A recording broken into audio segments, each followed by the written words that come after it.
Wonderful people, fellow couch gamers, thank you for tuning into Couch Gaming TV. Short video on the daily ops. It's broken, surprise, surprise. Yeah, I started to figure out something when I was doing it solo. As soon as someone joined the instance and I was triangulating my position in the dungeon, I think that's how it's called, it would start to go slower. So I was the only person in the area, and the timer would go slower. I would do worse, and that wouldn't make any sense. So in other words, there would be a hidden penalty applied to the timer. Even though it still said 1x, it didn't go as fast anymore. It went between 1x and 0x. And the same happens if you do it with multiple people. Let's say you go in with 4 people and only one guy stands at the triangulation position. There's gonna be 3 penalties applied to that one person. The timer is gonna go ultra slow compared to when he would do it solo with no one else in the dungeon. The way to fix that obviously is just to make that hidden penalty obvious to people, and I think that is the issue. There might still be some other quirks here and there. I haven't figured out everything yet, like when I get to the end and I need to locate the enemy group, there's only one enemy I need to kill. So I kill that enemy and the boss spawns immediately. But if you do that with 4 people, there's like 10 enemies that you need to kill. So is that just RNG? I don't believe it is, because every time you do it with 4 people, there's more or less the same amount of monsters you gotta kill to make the boss appear. But if you do it solo, you can make it so you only need to kill 1 enemy for the boss to appear. And since there's no one else in the dungeon with you, no penalties applied to your timer, so you can get it easily in under 8 minutes. Of course, I'm lagging like a bitch because I got beetle dung internet, but as soon as someone joins, even if he helps to triangulate the position, we're not gonna do it as fast anymore. That's the other weird thing about it. Even if that other player joins, it's not gonna go as fast anymore as solo. So let me rephrase this. If I go in alone and I start to triangulate my position, it takes, I believe, 3 minutes for it to triangulate from 0% to 100%. I didn't time this perfectly, but I believe it was like 3 minutes. If I do this solo, but with another player in the dungeon not helping me, this will take around 3 minutes and 35 seconds for some reason. If that player does decide to help me, it will still take around 3 minutes and 20 seconds for some reason. And I didn't test the 3 and 4 players. I was trying to test it a little bit in this video, but it's too hard. It doesn't make any sense. Sometimes the penalty applies, sometimes the penalty doesn't, sometimes it still applies if there's another player with you. It's very weird. I have no explanation for it. It makes 0 sense. So I decided to upload this video. Maybe other people can help me figure it out. I guess I'm shit out of luck because no one checks my videos, but it's still worth a try, I guess. And while I got time left in this video, I'm gonna talk a little bit over it. Let's talk about the backpack for a little while. I see everyone going for mostly high capacity backpacks, or that new grocery backpack that lowers the weight of your food and your water and all that. In my opinion, all those backpacks suck.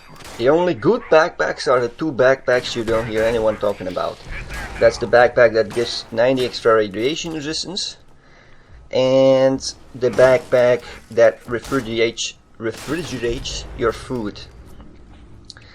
Probably not many people know this, because but the refrigerator backpack is like bugged in our advantage. And even if it wouldn't be bugged, it would still be OP. But it's bugged, and I got in the video I got like some scorched beast meat, and I have this meat in my inventory for 12 hours, and it spoiled like 5%. I thought it would never spoil, but apparently it started to spoil a little bit. Anyway, even without a bug, it's 60% less spoilage rate. Don't believe this shit you read on the internet. It doesn't lower your damage resistance or anything like that.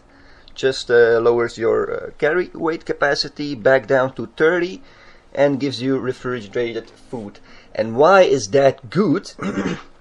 Now ask yourself.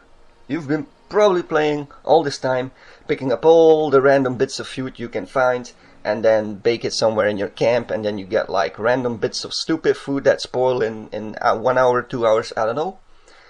That sucks. You don't have to do that with a refrigerated backpack. With a refrigerated backpack, you just gotta keep in mind which types of food you want, and then plant those crops in your garden. Like if you need carrots or something to make an XP boost thingy or whatever, or gourds, or just plant them in your garden, have them there, and then only pick up the food you need to pick up. Like the soft shell Mirelurk food is very good. It doesn't weigh much. It weighs only half a pound, and you can make 2 dishes with that. One that gives extra agility, and with the mutation perk that gives the carnivore mutation gives 8 extra agility. Then you go for the tasty squirrel thingy that gives 25% extra experience. The soft shell Mirelurk meat also gives 40 extra AP. All those things stacks, you can see that in the video. And now ask yourself, why would you rather have the ability to be able to carry hundreds, if not thousands, of pieces of worthless food that give you 2 to 4 agility, strength, I don't know what, 25 carry weight, I don't know, or just a couple of pieces of food that never spoil? They give you stats like 37 extra melee damage, 50 extra carry weight, radiation resistance, even some foods, 8 agility, 25% extra experience. It never spoils. You just, like if you find some squirrel bits, by the time you found the second amount of squirrel bits to make that XP boosting in, the first squirrel bits already spoiled, or they're both spoiled because they stack, so that's stupid. And with that refrigerated backpack, the squirrel bits never spoil, so you always have squirrel bits in your inventory, and you can always bake that stupid 25%.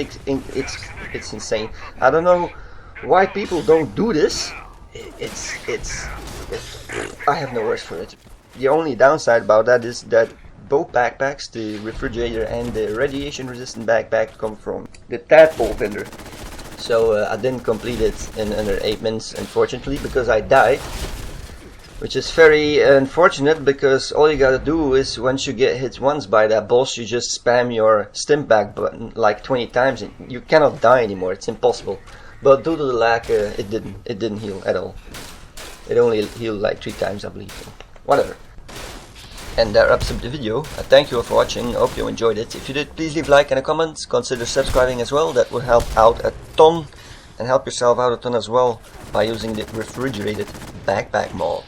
As usual, stay tuned, and I will see you all next time. Bye bye!